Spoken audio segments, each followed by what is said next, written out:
अल्लाह हमारा जिक्र सुनना सुनाना कबूल फरमाए। अगर आप इजाज़त दें तो इससे अच्छे माहौल में मैं कुछ देर के लिए आपकी खिदमत करूं। सब लोग तैयार हैं? जरा हाथों को उठा के कहें या रसूल अल्लाह, और अकीदत से कहें या रसूल अल्लाह। अल्हम्दुलिल्लाह अल्हम्दुलिल्लाह वहदा वस्सलातु वस्सलामु अला मन ला नबिय्य बअदा। अम्मा बअद फ़अऊज़ु बिल्लाहि मिनश शैतानिर रजीम। बिस्मिल्लाहिर रहमानिर रहीम। अन्नबिय्यु औला बिल मुमिनीना मिन अनफुसिहिम। क़ाल नबी सल्लल्लाहु तआला अलैहि वसल्लम खैरुकुम मन तअल्लमल कुरआन व अल्लमह। सदक़ल्लाहुल अज़ीम व सदक़ रसूलुहुन नबियुल करीम। व मिनश शाहिदीन व शाकिरीन वल्हम्दुलिल्लाहि रब्बिल आलमीन। या खुदा बे मुस्तफ़ा इमदाद कुन, या रसूल अल्लाह अज़ बहरे खुदा इमदाद कुन।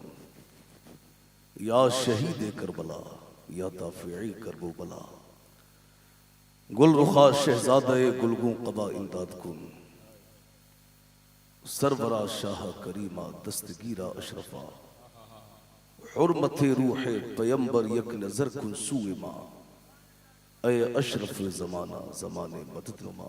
दरहाए बस्तराज़े कलीदे करम कुशा। कादरी यमना रहे या गौसे आज़म में जन्म। दमज़े शेख अहमद रज़ा खां कुतुब आलम में जन्म। तेरी सरकार में लाता है रज़ा उसको शफी, जो मेरा गौस है और लाडला बेटा तेरा। आइए कुछ अर्ज़ो मारूफ से पेशतर वजह तख्लीक़ कायनात, फ़ख्रे मौजूदात जाने कायनात। मुस्तफ़ा करीम अलैहिस्सलातु व तस्लीम की बारगाह अक़दस में सब लोग दुरूद शरीफ का हदिया पेश करें। पढ़े बाबाज़ बुलंद अल्लाहु रब्बु मुहम्मदिन सल्लल्लाहु अलैहि वसल्लम। नहनु इबादु मुहम्मदिन सल्लल्लाहु अलैहि वसल्लम। सलातुं व सलामुन अलैका या रसूल अल्लाह या नबी अल्लाह या हबीब अल्लाह सल्लल्लाहु तआला अलैहि वसल्लम। लायक़ मुबारकबाद है मुसलमानाने मुंगड़ी और बिलखुसूस हजरत हाफिज़ कारी अब्दुल अजीज साहब क़िबला कि इन्होंने बड़ी मेहनतें और कोशिशें करके आज का ये जलसा सजाया। और आप हजरात ने ये तेगिया कॉन्फ्रेंस को करा के इमाम अहले सुन्नत की जबान में आपने पूरी दुनिया को ये बता दिया कि खाक हो जाए अदू जलकर मगर हम तो रजा। दम में जब तक दम है जिक्र उनका सुनाते जाएंगे। पेश हक मुस्दा शफाअत का सुनाते जाएंगे। आप रोते जाएंगे हमको हंसाते जाएंगे। आज के इस जलसे में मुंगड़ी के पढ़े लिखे लोग बैठे हुए हैं। मैं आप हजरात से एक बात पूछना चाहूंगा। इस इतने बड़े मजमे में कोई ऐसा बंदा यहां बैठा है जो ये बता दे कि जान जिस्म से कितना करीब है? कोई बता सकता है जान जिस्म से कितना करीब है? मगर ये कोई नहीं बता पाया कि जान जिस्म से कितना करीब है। अब जब कोई ये नहीं बता पाया कि जान जिस्म से कितना करीब है, तो जो जान से भी ज्यादा करीब है, अल्लाह ने कुरान में फरमाया अन्नबिय्यु औला बिल मुमिनीना मिन अनफुसिहिम। यानी नबी मोमिनीन की उनकी जानों से भी ज्यादा करीब है। नबी मोमिनीन की उनकी जानों से भी ज्यादा करीब है। अब एक सवाल पैदा होता है कि कोई चीज हमारे करीब है मगर हमें उसका एहसास है क्या नहीं?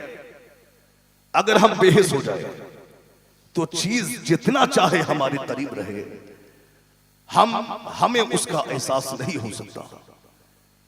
लेकिन हमें अगर एहसास हो कोई चीज हमारे करीब है तो हमें ये एहसास हो कि ये चीज हमारे करीब है, और फिर उसके साथ साथ हमें यह भी मालूम हो कि इस चीज की अहमियत क्या है, इस चीज का मकाम क्या है।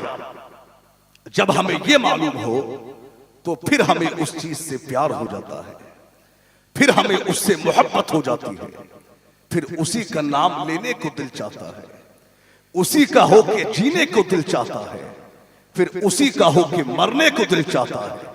मगर शर्त यह है हमें मालूम हो कि कौन सी चीज हमारे कितना करीब है। इस्लाम में कुछ लोग ऐसे भी आए जिन्होंने कहा कि नमाज पढ़े, रोजा रखे, हज करे, ज़कात अदा करे, मगर उन्होंने मोहब्बत रसूल की तरफ तवज्जो नहीं की। उन्होंने मुस्तफा जाने रहमत की मोहब्बत की तरफ तवज्जो नहीं की। आप देखिए मुस्तफा जाने रहमत ने फरमाया, अगर तुम ईमान का जायका चखना चाहते हो, अगर तुम ईमान का मजा लेना चाहते हो तो हर चीज से ज्यादा रब और रसूल से मोहब्बत करो। और एक और मेरे सरकार ने हदीस बयान फरमाई, मेरे सरकार ने फरमाया कि तुम उस वक्त तक कामिल मोमिन हो ही नहीं सकते जब तक कि तुम्हारी ख्वाहिशात मेरे दीन के ताबे ना हो जाए। यानी उस वक्त तक इंसान कामिल मोमिन नहीं हो सकता जब तक ख्वाहिशात दीन के ताबे ना हो जाए। यानी हमें चाहना भी वो है जो मुस्तफा जाने रहमत की चाहत है, हमें करना भी वो है जो अल्लाह के नबी की चाहत है, हमें जिंदगी उस अंदाज से गुजारना है जो अल्लाह के रसूल की चाहत है। आप देखें, यानी आप अपने आप को लपेट कर, अपनी फिक्रों को कंट्रोल करके, अपने सोचों को एक जगह रोक कर, अपने आप को लपेट कर मुस्तफा जाने रहमत के कदमों में डालो। आपकी सोचें मुस्तफा जाने रहमत की गुलाम हो जाए। आप देखिए सहाबा की जिंदगी को देखें, कसम खुदा की सहाबा किराम ने अपने आप को लपेटकर अपनी सोचों को कंट्रोल करके मुस्तफा जान रहमत के कदमों में डाल दिया। अब आइए देखिए सरकार के सहाबी और पहले खलीफा हजरत अबू बकर सिद्दीक के, उन्होंने बड़ी तिजारत की, बड़ा उन्होंने काम किया, बड़ा पैसा कमाया, बड़ी दौलत कमाई, मगर जब बाद में आपने इस्लाम कबूल किया, जब आप मुसलमान हुए तो हजरत सिद्दीक अकबर ने क्या किया, अपने आप को लपेटकर, अपनी सोचों को कंट्रोल करके, अपने आप को लपेटकर मुस्तफा जान रहमत के कदमों में डाल दिया। कसम खुदा की मेरे सरकार जब हिजरत के बाद में जब मदीनतुल मुनव्वरा तशरीफ लाए तो लोग कुछ मेरे सरकार को जानते थे और कुछ लोग ऐसे थे जो नहीं जानते थे। अब लोग मेरे सरकार के पास मुलाकात के लिए आते, अब कुछ लोग मुलाकात के लिए आते तो मुस्तफा जान रहमत से मुसाफा करते और बैठ जाते, यानी सिद्दीक अकबर से हाथ ना मिलाते, और कुछ लोग सिद्दीक अकबर से हाथ मिलाते तो मुस्तफा जान रहमत से हाथ ना मिलाते। यानी माज़अल्लाह लोगों को शुबा हुआ, लोगों को कंफ्यूजिंग हुई कि इसमें अल्लाह का नबी कौन है। वजह क्या थी?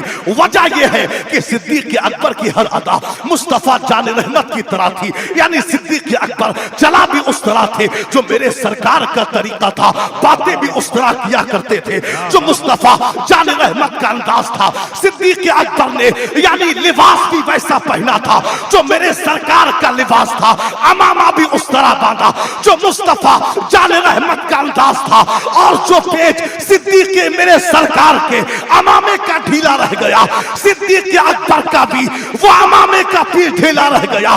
यानी अब आने वाले को शुबा होता कि माज़अल्लाह अल्लाह का नबी कौन है। सिद्दीक अकबर ने देखा तो उन्होंने कहा यार लोग कंफ्यूज हो रहे हैं, लोगों लोगों को कंफ्यूजिंग हो रही है कि अल्लाह का नबी कौन है। अब सिद्दीक अकबर ने कहा, अब कहा कि आइए कुछ ऐसा काम करते हैं कि आने वाले को पता लग जाए कि आका कौन है, गुलाम कौन है। अब सिद्दीक अकबर ने क्या किया, सिद्दीक अकबर ने अपनी चादर को लिया और चादर के लेके मेरे सरकार के सरहाने खड़े हो गए और सरकार के सरहाने खड़े होके अपनी चादर का साया मुस्तफा जान रहमत के सर पर किया।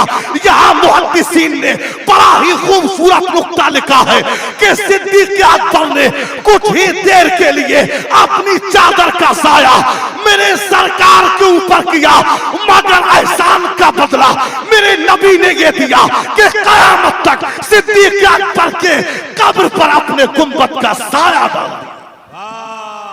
नारे तकबीर, नारे रिसालत, गौसुल वरा कॉन्फ्रेंस।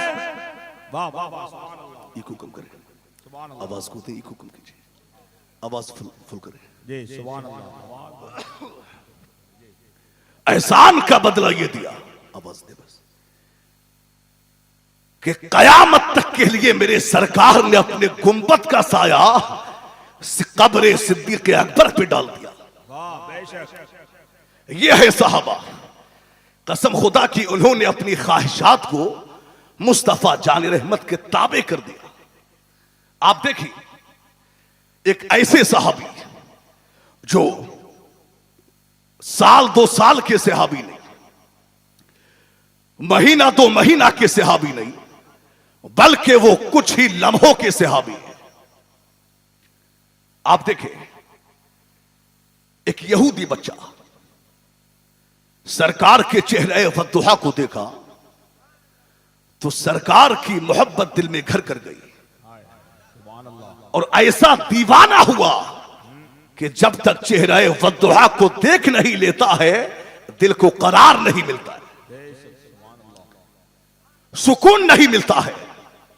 अब वो बच्चा यानी किसी ना किसी काम के बहाने वो घर से निकलता है और मस्जिद नबवी के करीब आके चेहरे वद्दुहा को देख लेता है। अब एक जमाना हो गया, एक मुद्दत गुजर गई जब सरकार का दीदार उस बच्चे को ना हुआ।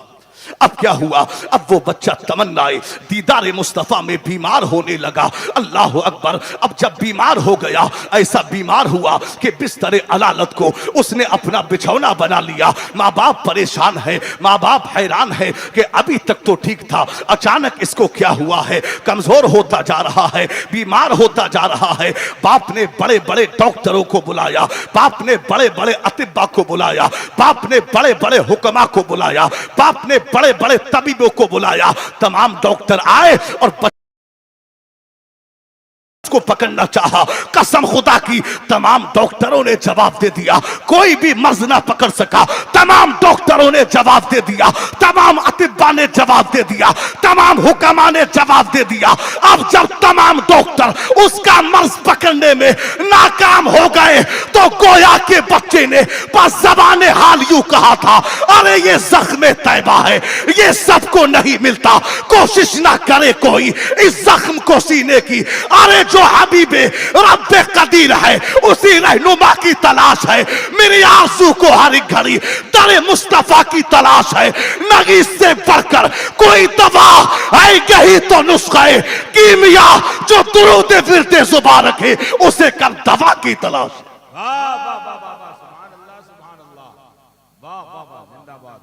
जो दुरूद फिरते जुबा रखे उसे कब दवा की तलाश।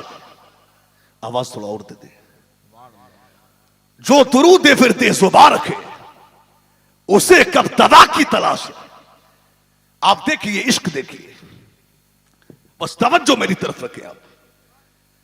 कसम खुदा की थोड़ा सा जहन बना ले, अगर मूड बना दिया तो आज ये खिताब सिर्फ कल और परसों तक याद नहीं बल्कि ताजिंदगी भूल नहीं पाएंगे इंशाअल्लाह। बस थोड़ा सा मिजाज बनाइए, जरा हाथों को लहरा के कहे या रसूल अल्लाह और अकीदत से कहे या रसूल अल्लाह। आप देखें, बच्चा ऐसा बीमार हुआ,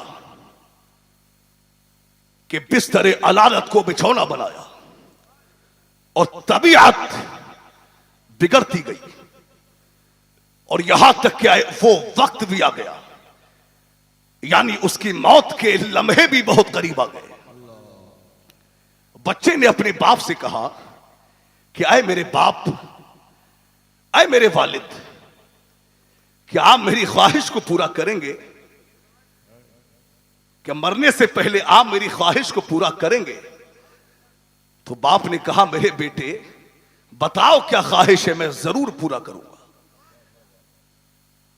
बेटे ने कहा मेरे बाप पहले वादा करो कि जरूर ख्वाहिश पूरी करोगे। तो बाप ने कहा मेरे बेटे मैं वादा करता हूं तेरी ख्वाहिश को मैं जरूर पूरा करूंगा। अब जब इतना कहा तब बेटे ने कहा अरे मेरे बाप अगर वादा कर ही लिया है तो लो सुन लो मेरी ख्वाहिश क्या है। कहा क्या ख्वाहिश है? तब बच्चे ने कहा कि ख्वाहिश कोई और नहीं, बस चाहता ये हूं कि मरने से पहले एक मर्तबा और मैं चेहरे वद्दुहा की जियारत कर लूं। जब इतना सुना तो बाप ने कहा कि अरे मेरे नालायक बेटे, आए मेरे कमबख्त बेटे, तू दुनिया से जा रहा है और जाते जाते तू अपना दीन भी भूल बैठा, अपना मजहब भी भूल बैठा। तो बच्चे ने कहा मेरे बाप आपने वादा किया था कि मेरी ख्वाहिश को जरूर पूरा करूंगा, आपने वादा किया था। बाप ने कहा हां मैंने वादा किया था, मैं तेरी ख्वाहिश को जरूर पूरा करूंगा। अल्लाह अकबर। अब बाप ने क्या किया, मुस्तफा जान रहमत की बारगाह में अरीजा पहुंचाया कि या रसूल अल्लाह एक यहूदी बच्चा है, मजहब इस्लाम से कोई उसका ताल्लुक नहीं है, वो आपसे मोहब्बत करता है, मरने से पहले वो आपको देखना चाहता है। अल्लाह अकबर। मेरे सरकार ने इतना सुना, मेरे सरकार ने सहाबा को बताया, सहाबा की जमात बैठी हुई है। जब सहाबा को खबर मिली अब मेरे सरकार भी खड़े हो गए, सहाबा भी खड़े हो गए। अब मेरे सरकार अपने आशिक के यहां पर आ रहे हैं, मेरे सरकार आगे आगे हैं, पीछे पीछे सहाबा की जमात है। अब आगे आगे मुस्तफा जान रहमत जा रहे हैं, पीछे पीछे सहाबा की जमात जा रही है। अब जब मेरे सरकार उस बच्चे के यहां पहुंचे, यानी मेरे सरकार उसके यहां पहुंचने में थोड़ा टाइम लग गया, मेरे सरकार को थोड़ी ताखीर हो गई, यानी बच्चा अपनी आंखें बंद कर चुका था, बच्चे की आंखें बंद हो गई थी। मेरे सरकार ने घर में कदम रखा, बाप ने बच्चे के सराहने खड़े होकर के कहा ऐ मेरे लगते जिगर, ऐ मेरे नूरे नजर, ऐ मेरी आंखों के तारे, आंखें खोल, देख तेरा महबूब आ गया है, देख तेरा प्यारा आ गया है, देख तेरा सोड़ा आ गया है। अल्लाह अकबर। जब इतना कहा तो मैं कहता हूं गोया के बच्चे की जाती हुई रूह वापस आ गई। बच्चे ने आंखें खोली, आंखें खोल कर कहा आका मैं आपके दीदार का मुतमन्नी था, आका मेरे पास कोई नमाजें नहीं है, मेरे पास कोई रोजा नहीं है, मेरे पास कोई नेक अमल नहीं है, मगर या अल्लाह मैं आपसे मोहब्बत। फरमाया हाँ कलमाए तौहीद पढ़ ले, मैं तेरी निजात की जमानत देता हूं। बच्चे ने कलमा पढ़ा और कलमा पढ़ के अपनी जान को परवरदिगार आलम के सुपर्द फरमा दी।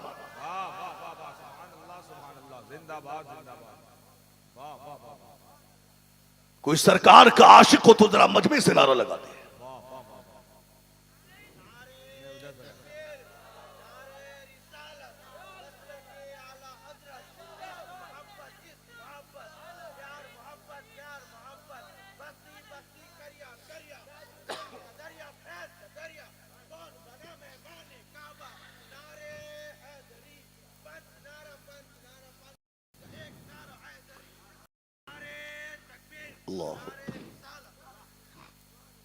बच्चे का इंतकाल हो गया। बच्चे के बाप ने कहा क्या है मुसलमानों, ये बच्चा अब मुसलमान हो के मरा है, अब ये आपकी अमानत है और इसकी तजहीज और तकफीन की जिम्मेदारी ये आपकी है। आशिक़े रसूल दुनिया से गया, दुनिया से इंतकाल कर गया, पूरे शहरे मदीना में चर्चा है, मदीना के मज़ाफात में चर्चा है कि यार सरकार का एक आशिक, सरकार का दीवाना यहूदी था, मरने से पहले कलमा पढ़ के मुसलमान हो गया और इंतकाल कर गया है। चलो आशिक रसूल के जनाजे में चलते हैं। पूरे मदीना से लोग उस आशिक के जनाजे में आ रहे हैं। तभी तो कहा है कि जब तक बिके न थे तो कोई पूछता न था, तुमने हमें खरीद के अनमोल कर दिया। आइए देखिए, अब शहरे बिहार में एक जगह पड़ती है नवादा। उसी शहरे बिहार के नवादा में क्या हुआ, यानी एक लड़के को एक लड़की से इश्क हो गया, यानी दोनों में फ्रेंडशिप हो गई, दोस्ती हो गई। अब दो लड़की लड़का ये आपस में एक दूसरे से बातें भी करते हैं, मौका मिलता है मुलाकात भी करते हैं, फ्रेंडशिप हो गई है। अब धीरे धीरे ये खबर लड़की के घर वालों को मिली, तो लड़की के घर वालों ने क्या किया, अब एक मंसूबे के तहत, एक प्लानिंग के तहत उन्होंने क्या किया, यानी लड़के का पता निकाला और लड़के का पता निकाल के बेदर्दी के साथ में उन्होंने शहरे बिहार में लड़के का मर्डर कर दिया, लड़के का कत्ल कर दिया। जब लड़के का कत्ल हुआ तो पूरे शहरे बिहार में एक हंगामा कायम हो गया, एक शोर बरपा हो गया। लोगों ने कहा यार वो लड़का मारा गया है, मारा तो गया मगर बड़ा ही बदतमीज लड़का था, बड़ा ही मक्कार था, बड़ा ही अय्याश था, बड़ा ही बेकार था, छिचौड़ा था, लड़की बाज था। याद रखना नोंगड़ी के मुसलमानों, अगर दुनिया की हसीनाओं के चक्कर में पड़ोगे तो जलील हो जाओगे। अगर ताजदार मदीना से इश्क करोगे, जब तक जिंदा रहोगे दुनिया तुम्हारे कदम चूमेगी, जब दुनिया से जाओगे तुम्हारी मौत भी लाजवाब होगी। अरे हमारे इमाम अहले सुन्नत ने तो हमें ये बता दिया है कि जान है इश्क मुस्तफा, रोज़े फुजू करे खुदा, जिसको हो दर्द का मजा ना से दबा उठाए। नारे तकबीर, सो जाइए जोर से बोलिए नारे तकबीर, और मोहब्बतों के साथ हाथ उठाकर नारे तकबीर, नारे रिसालत, गौसुल वरा तेगिया कॉन्फ्रेंस, सरजमीने मंगूली। जान है इश्क मुस्तफा, रोज फुजू करे खुदा, जिसको हो दर्द का मजा नाजे दवा उठाई।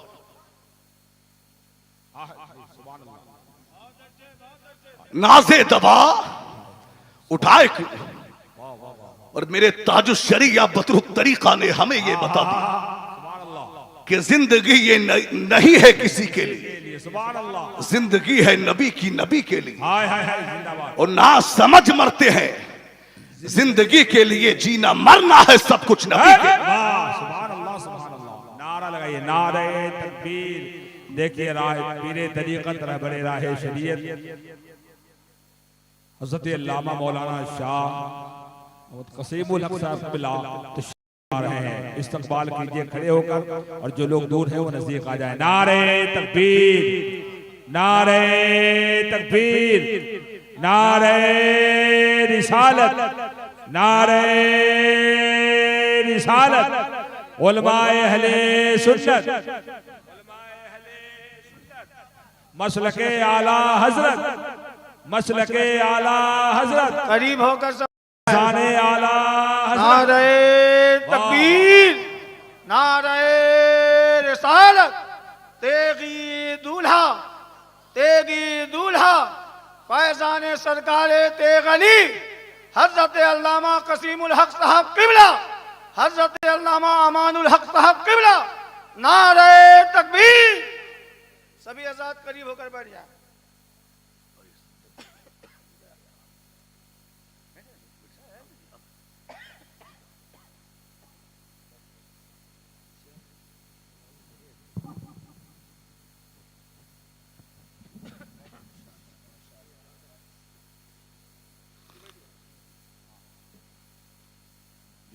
अब जिस घड़ी का इंतजार था, जिस हाँ भाई मत जाओ, नहीं चलेगा। अल्लाहुम्मा सल्ली अला सय्यिदिना मौलाना मुहम्मद मादनिल जूदी वल करम मंबइल इल्मी वल हिल्मी वल हिकम। आप ने देखा नारों की गूंज में पीरे तरीकत रहबरे राह शरीअत तरीक़त, चश्मो चरागे खानदान तेगियत, हजरत अल्लामा अशाह हुजूर कसीमुल हक साहब क़िबला तशरीफ फरमाए। आप हजरत के चेहरे की ज़ियारत फरमाएं और बस मेरी बातें मुलाहिजा करें। जरा सब लोग झूम के कहें या रसूल अल्लाह, और अकीदत से कहें या रसूल अल्लाह। आप देखिए आला हजरत ने हमें बता दिया कि जान है इश्क़ मुस्तफा, रोज फुजू करे खुदा, जिसको हो दर्द का मजा नाजे दवा उठाए क्यों। तो जब कोई दुनिया से इश्क करता है, जब कोई दुनिया से मोहब्बत करता है, तो कभी वो पाकिस्तान में टीवी पे बैठकर आज जो पूरी कौम को गुमराह करता है, यानी वो तारिक जमील कभी जलील बन के सामने आता है। जब दुनिया से इश्क किया जाता है तो कभी वो मौलवी तारिक मसऊद मरदूद बन के सामने आता है। जब दुनिया से इश्क किया जाता है तो कभी वो पाकिस्तान में बैठ गए, यानी वो पाखंडी, यानी इंजीनियर मोहम्मद अली मिर्जा वो सामने आता है। जब दुनिया से इश्क करता है तो कभी वसीम कुत्ता सामने आता है। मगर याद रखना मुसलमानों, जब सरकार से इश्क किया जाता है तो कोई गौसे आजम बन के चमकता है, कोई मखदूम सिमना बन के चमकता है, कोई गरीब नवाज बन के चमकता है, कोई तेगे अली बन के चमकता है, कोई आला हजरत बन के चमकता है, कोई ताजुश्शरिया बन के चमकता है, कोई मुजाहिद जंग आजादी अल्लामा किफायत अली काफी बन के चमकता है। कौन है किफायत अली काफी? ये वो किफायत अली काफी है जब अंग्रेजों ने फांसी के फंदे को आपके गर्दन में डाला तो किफायत अली काफी ने ये नहीं कहा कि मेरे अहबाब से मिला दो, मेरे दोस्तों से मिला दो, अजीजों अकारिब से मिला दो, बल्कि किफायत अली काफी ने फांसी का फंदा अपनी गर्दन में डालकर पूरी दुनिया इंसानियत को एक पैगाम दे दिया और ये बता दिया कोई गुल बाकी रहेगा ना चमन रह जाएगा।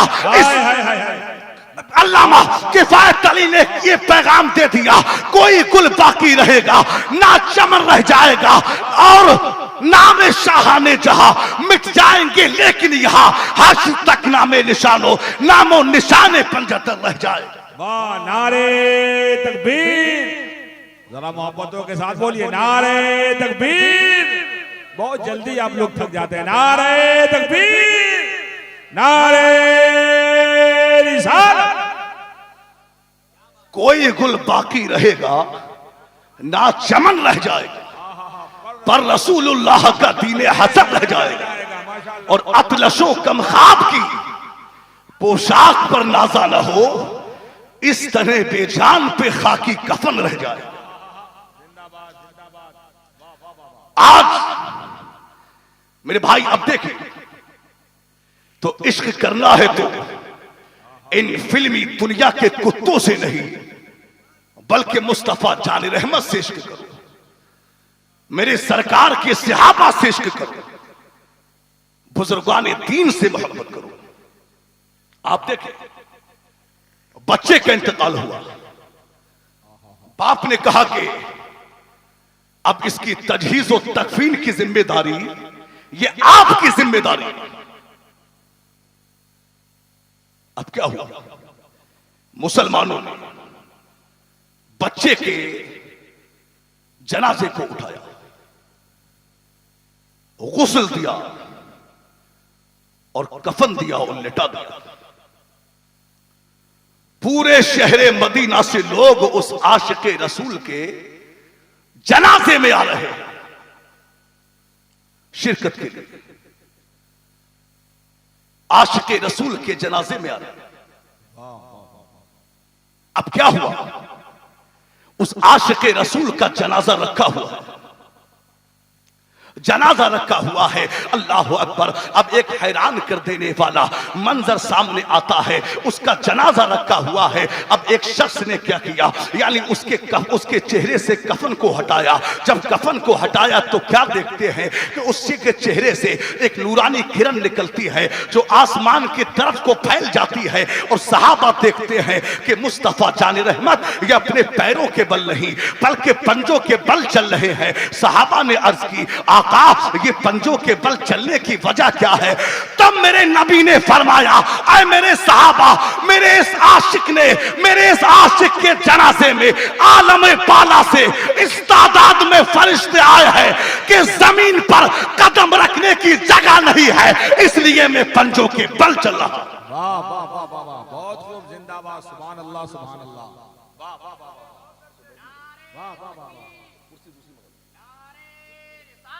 वाह वाह वाह वाह वाह वाह, नारे तकबीर। अच्छा कहाँ आप लोग हैं? यहीं पर हैं? कहीं चले गए क्या आप लोग?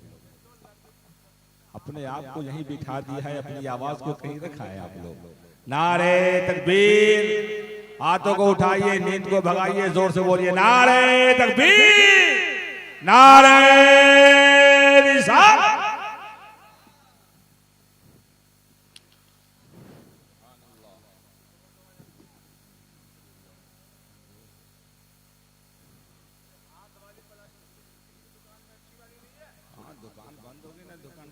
सब लोग दूसरे पढ़े, अल्लाहुम्मा सल्ली अला सय्यदिना मौलाना मुहम्मद मादनी जूदी वल करम मंबइल इल्मी वल हिल्मी वल हिकम।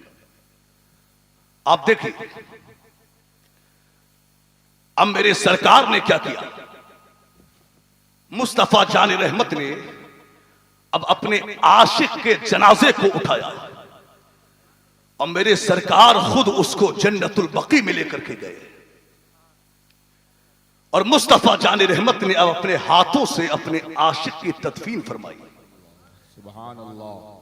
मेरे सरकार ये कब्र शरीफ में उतरे और कब्र शरीफ में उतर के मुस्तफा जान रहमत ने अपने आशिक की तदफीन की। सुभान अल्लाह। साहबा बाहर खड़े हुए हैं और बातें कर रहे हैं, यानी मुस्तफा जान रहमत को तदफीन करते वक्त यानी थोड़ा टाइम लग गया, मेरे सरकार को थोड़ी ताखीर हो गई। अब सहाबा ये बातें करने लगे कि यार नबी को बहुत टाइम हो गया है, सरकार को बहुत देर हो गई है कि अभी तक तदफीन नहीं हो पाई। सहाबा ये बातें ही कर रहे थे कि मेरे सरकार कब्र शरीफ से बाहर आए। अब जब कब्र से बाहर आते हैं तो क्या देखा कि मेरे सरकार की पेशानी पर पसीना है जो उसकी कब्र में गिर रहा है। सहाबा ने अर्ज की, आका तदफीन करने में बहुत टाइम लग गया, आका आपको बहुत देर हो गई। तब मेरे नबी ने फरमाया, ऐ मेरे सहाबा, मेरे इस आशिक ने मुझसे वादा किया था कि या रसूल अल्लाह मैं मंजिले कब्र से लेकर मैं दुखूले जन्नत तक मैं आपकी जमानत पर कलमा पढ़ता हूँ। इस बात से हुराने जन्नत बड़ी खुश हुई और कसीर तादाद में आके इसके चेहरे की बलाएं लेने लगी। और मेरे सहाबा ये जो पसीना तुम मेरी पेशानी पर देख रहे हो, ये पसीना इसकी कब्र में गिरा है। अब कयामत तक इसका चेहरा महकता रहेगा, इसका जिस्म महकता रहेगा। मैं कहता हूं वो आशिक़े रसूल आज भी अपनी कब्र में यूं गुनगुना रहा होगा, ये नाज़ ये अंदाज हमारे नहीं होते, चोली में आकर टुकड़े तुम्हारे नहीं होते, जब तक के मदीने से इशारे नहीं होते रोशन कभी किस्मत के सितारे। वाह वाह वाह, नारे तकबीर,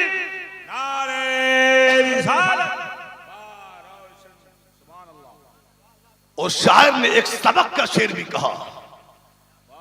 शायर ने कहा है कि बेदाम ही बिक जाए ये बाजारे नबी में, इस शान के सौदे में खसारे नहीं होते। और जब तक के मदीने से इशारे नहीं होते रोशन कभी किस्मत के सितारे नहीं होते। तो इश्क करना है दुनिया की हसीना से नहीं, ताजदारे मदीना से इश्क करो। आप देखिए सहाबा की जिंदगी देखिए, कसम खुदा की, मेरे सरकार की जिंदगी, सहाबा की जिंदगी देखिए आप।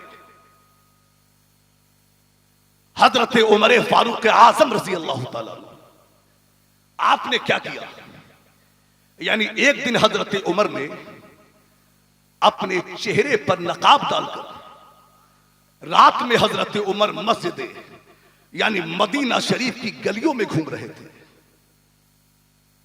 2-4 गली रह गई, नमाज फजर का वक्त हुआ। उमर फारूक आजम ने अपने गुलाम से कहा कि चलो नमाज फजर का टाइम हो गया, पहले नमाज फजर अदा कर ले। अब उमर फारूक आजम ने क्या किया, जमात कराई, नमाज फजर को अदा किया और अदा करके नकाब वैसे ही चेहरे पर लगा हुआ है। आगे बढ़े तो क्या देखते हैं, क्या देखा कि एक खेमे में एक बूढ़ी खातून बैठी हुई है और रो रही है, आंसू निकल रहे हैं। उमर फारूक आजम ने अपने खादिम को भेजा और कहा कि जाओ और इससे मालूम करके आओ कि ये क्यों रोती है।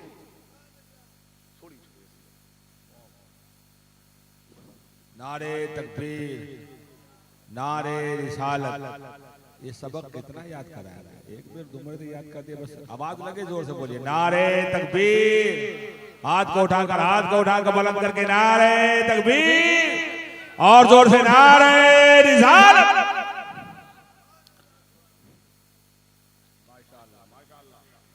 जिंदाबाद, जिंदाबाद। उमर फारूक आजम ने गुलाम से कहा जाओ इससे मालूम करो कि ये क्यों रोती है।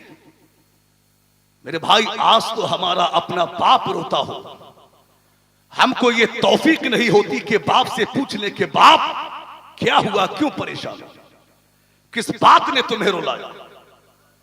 एक बेचारी बूढ़ी मां पूरे दिन इंतजार में घर में बैठी रहती है कि शाम को बेटा आएगा और कुछ वक्त मुझे भी देगा। अब बेटा शाम को आता है, 2-4 किलो सेब संतरे लाता है और डायरेक्ट वो बीवी के कमरे में जाता है और बीवी से कहता है लो 2-4 सेब मां को भी दे दो।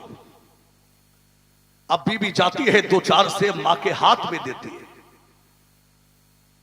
उस वक्त में मां का दिल टूटता है कि यार ये कमाई तो मेरी थी,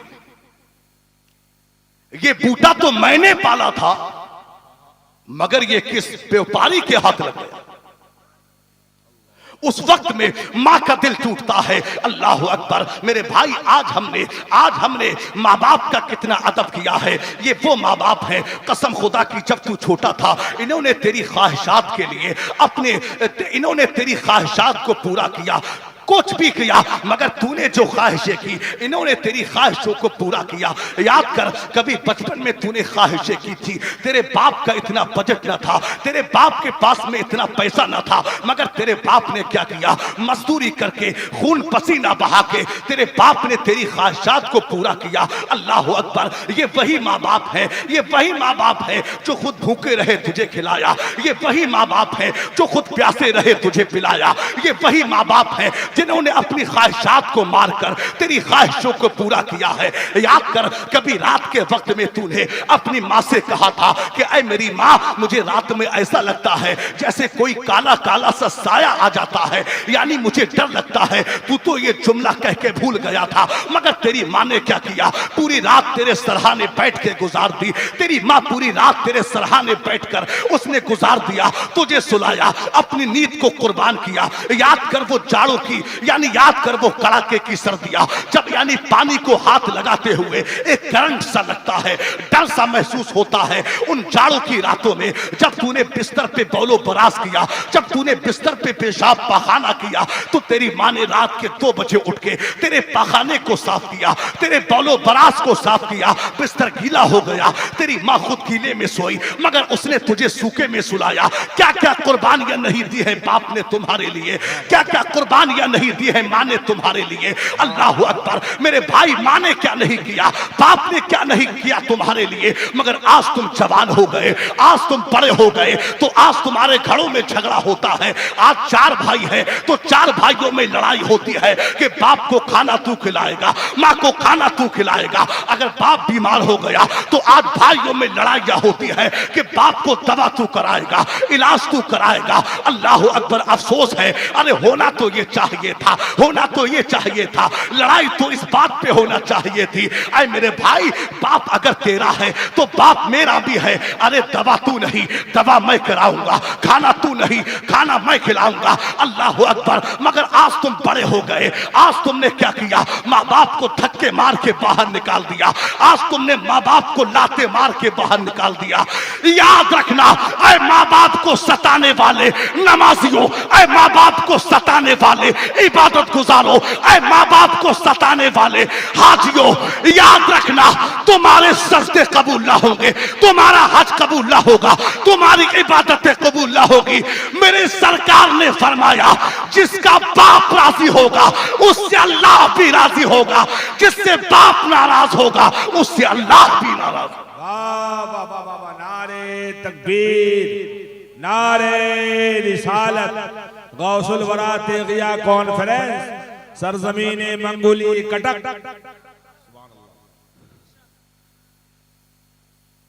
अगर तुम राह खुदा में शहीद भी हो जाओ, तुम्हारे माँ बाप अगर नाराज है तो कसम खुदा की ये तुम्हारी शहादत भी कबूल ना हो। सरकार की बारगाह में एक शख्स आए, अर्ज किया, आका मेरी मां बूढ़ी हो गई, कमजोरी का आलम है, उसके बौलो बरास को मैं अपने हाथों से साफ करता हूं, मैं अपने हाथों से खाना खिलाता हूं, यानी मैं पूरी तरह खिदमत करता हूं। क्या मां की मोहब्बत का हक अदा हो गया? तो सरकार ने फरमाया, जब तू शिकमे मादर में था और जब तेरी मां को एक झटका लगा था और दर्द हुआ था, तो अभी एक झटके का भी हक अदा नहीं हुआ। आज हमने क्या किया, मां बाप को आज हमने घर से निकाल के बाहर फेंक दिया। अरे वो मां बाप के जिन्होंने पूरी फैमिली को पाला, मगर आज ये पूरी फैमिली उन तो मां बाप को नहीं पाल सकी। उमर फारूक आजम बूढ़ी के पास गए और कहा, क्या है बूढ़ी मां क्यों रोती हो? तो बूढ़ी ने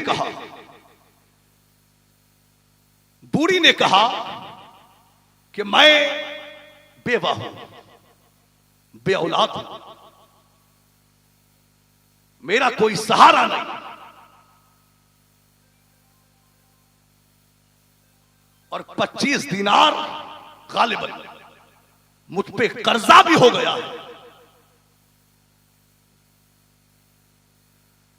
मुझे उमर फारूक आजम से बड़ी शिकायत है कि उमर ने मेरी खबर नहीं ली।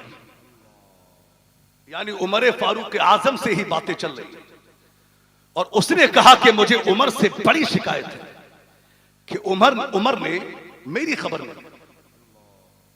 जब इतना कहा तो उमर फारूक आजम ने कहा कि इस बात पे मैंने उससे कहा, ऐ बूढ़ी खातून, उमर को क्या पता कि तू बेवा है, उमर को क्या पता कि तू मकरूज है, उमर को क्या पता कि तुझ पे कर्जा हो गया है। अल्लाह अकबर। उमर को क्या पता कि तू 3 दिन से भूखी है। जब इतना कहा तो बूढ़ी ने जो जवाब दिया, उमर फारूक आजम ने कहा कि बूढ़ी के जवाब ने मुझे लाजवाब कर दिया। बूढ़ी ने कहा, क्या कहा तुमने? उमर को खबर नहीं है। अगर यही बात है तो जाओ उमर से कह दो कि छोड़ दे हुकूमत और उसके हवाले कर दे जो खबर रख सकता। हाय हाय हाय, अरे वाह वाह वाह वाह, सुभान अल्लाह सुभान अल्लाह, वाह वाह। जब इतना कहा, उमर फारूक आजम दौड़े दौड़े अपने घर पे गए, 2 महीने का राशन लिया, 25 दिनार भी लिए और कुछ पका हुआ खाना भी लिया। और लेने के बाद में उमर फारूक आजम ने राशन को उठाया और चल दिए। खादिम ने कहा, सरकार ये बोझ आप ना उठाए, ये मैं उठा लेता।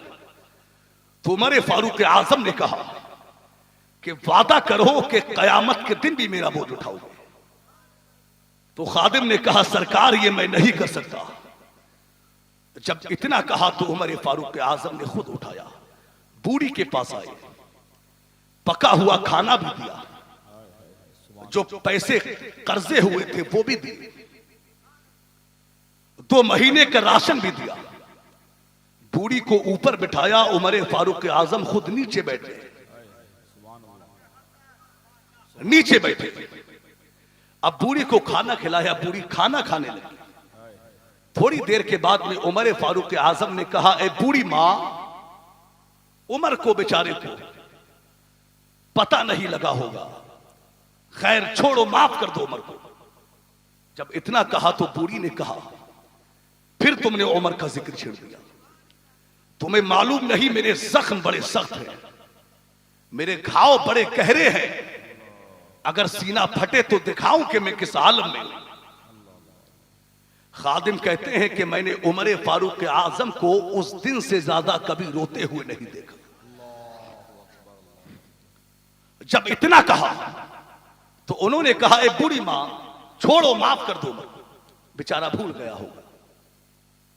जब बार बार उन्होंने कहा, तब बूढ़ी ने कहा, मैं उमर को माफ नहीं करूंगी, और जब मैं कब्र में जाऊंगी और सरकार मेरी कब्र में तशरीफ लाएंगे, तब मैं कहूंगी, आका मैं बेवा थी, मेरा कोई सहारा नहीं था, मैंने खाना नहीं खाया, भूखी रही, और उमर ने मेरी खैरियत नहीं पूछी। उमर फारूक आजम थाड़े मार मार के रोए और कहा, ए बूढ़ी मां, माफ कर दो उमर को। जब ज्यादा इसरार किया तब बूढ़ी ने कहा, चल तू मुझे कुछ अच्छा लगता है, जा, मैंने तेरी खातिर उमर को माफ कर दिया है, जा, मैंने तेरी खातिर उमर को माफ कर दिया। अल्लाह अकबर। अब क्या हुआ? अब उमर फारूक आजम ने कहा, मैं ऐसे नहीं मानूंगा, एक काम करो, ये कागज पर लिख करके दो। अल्लाह अकबर। जब इतना कहा कि कागज पर लिख कर दो, साइन करके दो, तो बूढ़ी ने कहा, अच्छा एक काम करो, आप लिखो, मैं साइन कर देती हूं। उमर फारूक आजम ने लिखा कि फुला बिनते फुला को उमर से शिकायत थी, लेकिन अब उसने उमर को माफ कर दिया है, ये लिखा। और साइन के लिए जब कलम दिया, इतने में हजरत अब्दुल्ला बिन मसूद आ गए, हजरत मौला अली आ गए, और आने के बाद में उन्होंने कहा, अरे उमर तुम यहां बैठे हो, हम कब से तुम्हें मदीना में तलाश कर रहे हैं, हम कब से तुम्हें ढूंढ रहे हैं। जब इतना कहा तो बूढ़ी उठ के खड़ी हो गई और कहा कि आप उमर हैं। उमर फारूक आजम ने कहा, अरे बूढ़ी मां बिल्कुल खामोश हो जाइए, आपने जो कहा बिल्कुल ठीक कहा है, अब बस इस पे साइन कर दीजिए। अल्लाह अकबर। बूढ़ी ने साइन किया, उमर फारूक आजम ने वो कागज लिया, मौला अली को दिया और कहा कि अली तुम आ गए हो तो बतौरे गवाह तुम भी साइन कर दो। अब्दुल्ला बिन मसूद तुम आ गए हो, बतौरे गवाह तुम भी साइन। अल्लाह अकबर। ये साइन करा के उमर फारूक आजम ने रुक्का लपेटा और लपेट कर मौला अली के हाथ में दिया और कहा कि अली, हो सकता है मैं तुमसे पहले दुनिया से जाऊं, अगर मैं तुमसे पहले चला जाऊं, ये रुक्का मेरी कब्र में रख देना। जब सरकार मेरी कब्र में आएंगे और मुझसे पूछेंगे, ऐ उमर तूने मेरी उम्मत के साथ में कैसा सुलूक किया, तो मैं कहूंगा, आका एक बूढ़ी नाराज थी, आपका उमर उसको भी राजी करके आया। हाय हाय हाय हाय। नारे तकबीर, नारे रिसालत, गौसुल वराते गिया कॉन्फ्रेंस, आमदे हुजूर कसीमुल हक साहब क़िबला। एक बूढ़ी नाराज थी, आपका उमर उसको भी राजी करके आया। आज तो अगर बेटे से कहो कि जा, मां नाराज है उसे मना ले, तो बेटा कहता है कि मेरी गलती कौन सी है जो मैं मनाऊं। ये हालात है। मगर मेरे भाई, जब खुदा का खौफ दिल में होता है तो इंसान चींटी पर भी जुल्म नहीं करता। फिर उसके नजदीक अमीर ही नहीं बल्कि रक्षे वाली की अहमियत भी बढ़ जाती है, फलों का ठेला लगाने वाले की अहमियत भी बढ़ जाती है। फिर इंसान सबका अदब करता है, सबका एहतराम करता है। यह है सहाबा। आज हमने क्या किया? हमने दुनिया को हासिल किया। आज हम जिंदगी गुजारते हैं। अगर हम लिबास पहनेंगे तो आज हम असलाफ को नहीं देखते, बुजुर्गों को नहीं देखते। आज अगर हमारी कौम का जवान बाल भी कटाता है तो वो अपने बुजुर्गों को नहीं देखता, सहाबा को नहीं देखता, बल्कि उन फिल्मी दुनिया के कुत्तों को देखता है। बाल भी उनकी तरह कटाई। अगर वो कमबख्त फटी हुई पैंट भी पहन ले तो आज हमारा ये जवान फटी हुई पैंट भी पहनना गवारा करता है। हम अपने असलाफ को भूल गए। ये गौसुल वरा कॉन्फ्रेंस तो कराई है, मगर आपने जाना भी है कि गौसुल वरा कौन है, गौसे आजम कौन है।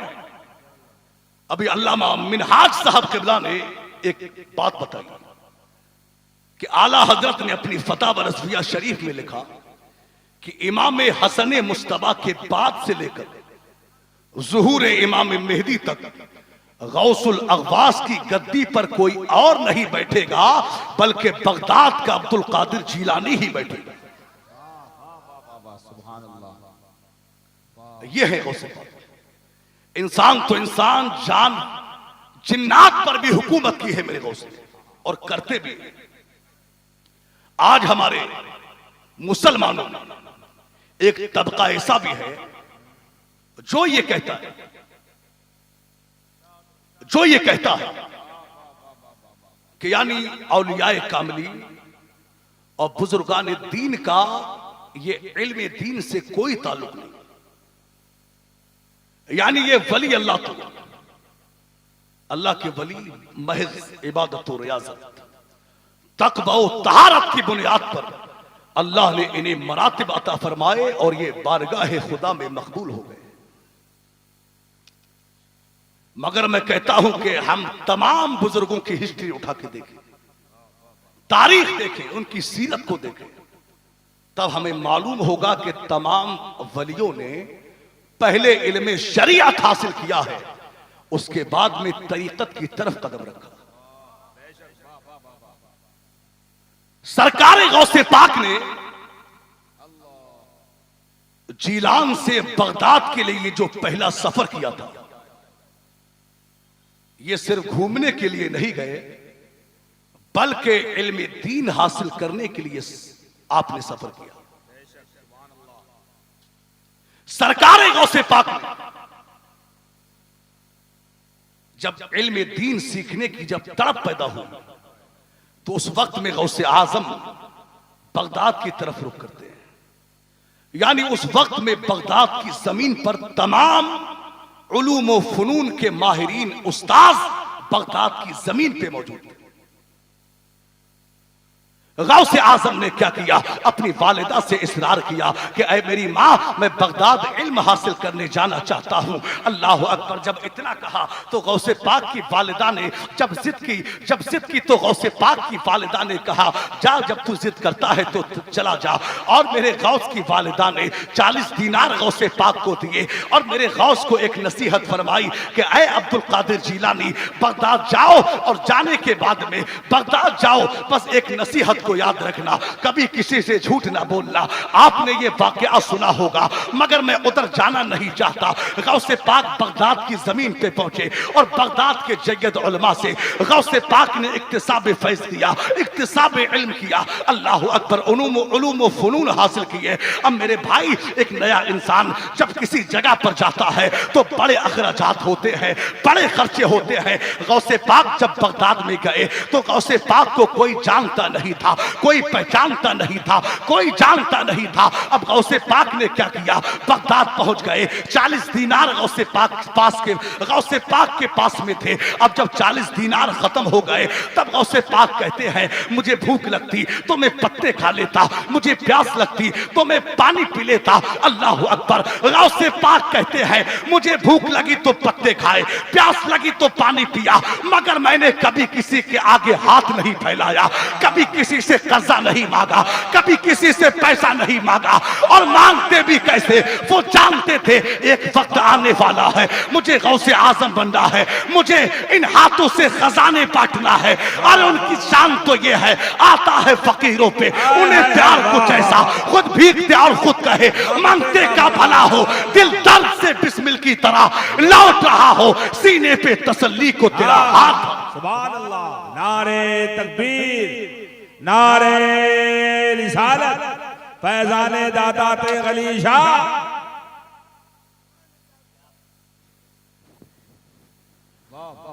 दिल दर्द से बिस्मिल की तरह लौट रहा हो, सीने पे तसल्ली को तेरा। सारे लोग बोले सीने पे तसल्ली को तेरा हाथ धरा हो।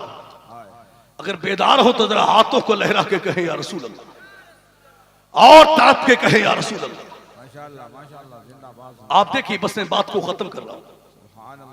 अभी इंशाअल्लाह फजर तक यहां पर नातिया मुशायरा होगा।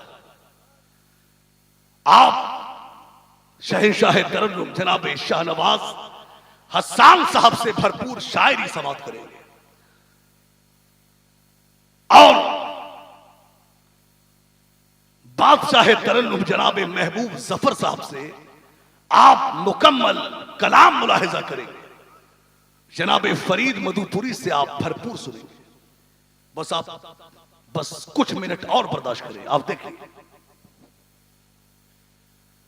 गौसे पाक कहते हैं कि मैंने इल्म हासिल किया, कभी किसी से उधार पैसा नहीं मांगा, कभी किसी के आगे हाथ नहीं फैलाया। अल्लाह अकबर, ये है मेरे गौसे पाक।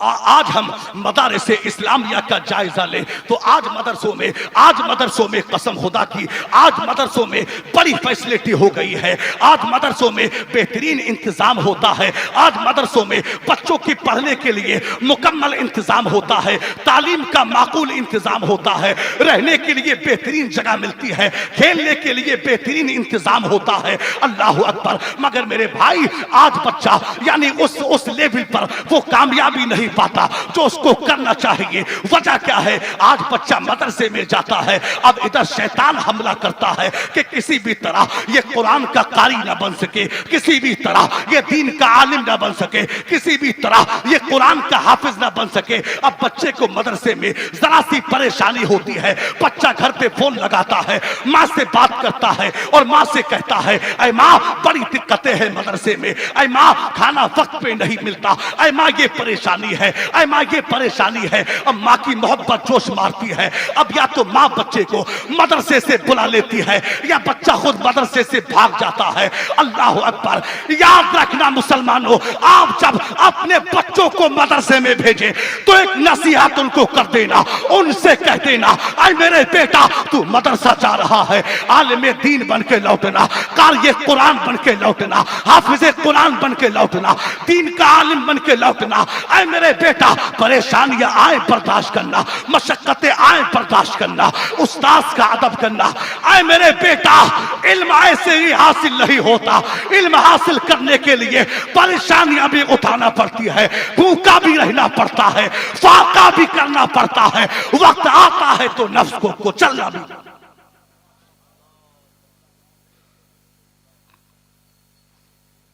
वक्त आता है तो नफ्स को कुचलना भी पड़ता है।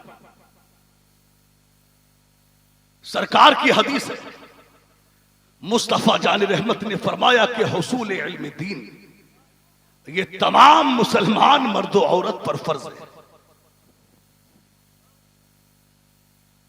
मगर आज हमने कितनी तवज्जो की है इल्म दीन की तरफ। आज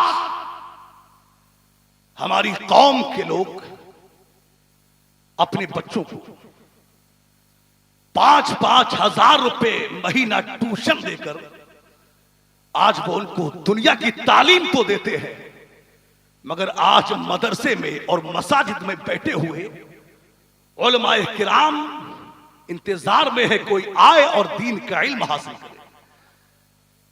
आज हमारी कौम ये 5-5 हजार रुपया दुनियावी तालीम हासिल कराने के लिए दे सकती है, मगर 5 रुपया हफ्ता देकर वो दीन का इल्म बच्चों को नहीं सिखाते। ये हालात है आज हमारे। मैं ये नहीं कहता कि आप अपने बच्चों को दुनियावी तालीम ना दें, आप अपने बच्चों को दुनियावी तालीम में माहिर कीजिए, मगर साथ ही साथ उन्हें दीन की तालीम भी दें। हजरत इमाम अबू यूसुफ अलैहिर्रहमा फरमाते हैं, मैं इमाम आजम अबू हनीफा के हल्क़े दर्स में बैठा हुआ था, यानी दर्स की मजलिस में बैठा था कि मेरे पास खबर आई कि मेरे वालिद का इंतकाल हो गया। मेरे वालिद का इंतकाल हो गया। वो कहते हैं कि मैंने खबर को सुना और सुन के अनसुना कर दिया। शाम हुई, मैं घर पहुंचा। जब मैं घर पहुंचा तो मैंने क्या देखा, कसम खुदा की मैंने वो मंजर देखा कि देखकर मैं हैरान रह गया। मेरे होश उड़ गए। यानी लोग मेरे वालिद की तदफीन करके कब्रिस्तान से वापस आ रहे हैं, मगर इमाम है अबू यूसुफ अलैहिर्रहमा फरमाते हैं कि मैं वालिद के जनाजे में शरीक होने से तो महरूम रहा, मगर दीन की मजलिस से मैं महरूम नहीं रहा। इस तरह इल्म हासिल होता है। मैं ये नहीं कहता कि आप बच्चों को दुनियावी तालीम ना दें, आप अपने बच्चों को दुनियावी तालीम भी दीजिए। आप अपने बच्चों को आप इंजीनियर भी बनाइए, डॉक्टर भी बनाइए। आप अपने बच्चों को आप जज भी बनाइए, वकील भी बनाइए, मगर साथ ही साथ दीन का आलिम भी बना दे, कुरान का कारी भी बना दे।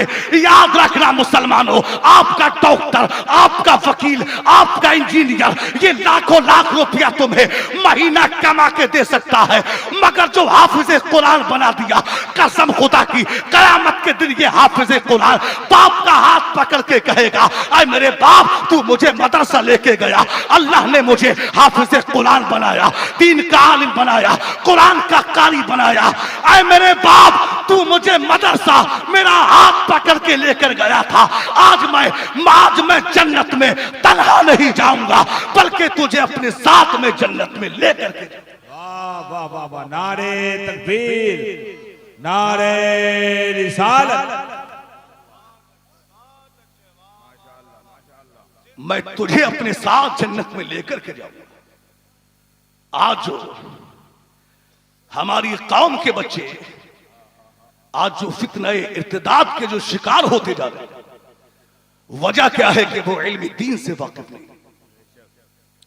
आज खबर आती है कि नाम ज़ैनब है, नाम रुकैया है, नाम फातिमा है, मगर ओमपाल के साथ में शादी हो गई, रामपाल के साथ में निकाह हो गया। आज खबर वजह क्या है? वो सिर्फ नाम के मुसलमान। कसम खुदा की हमारा मजहब इस्लाम, ये वो सच्चा मजहब है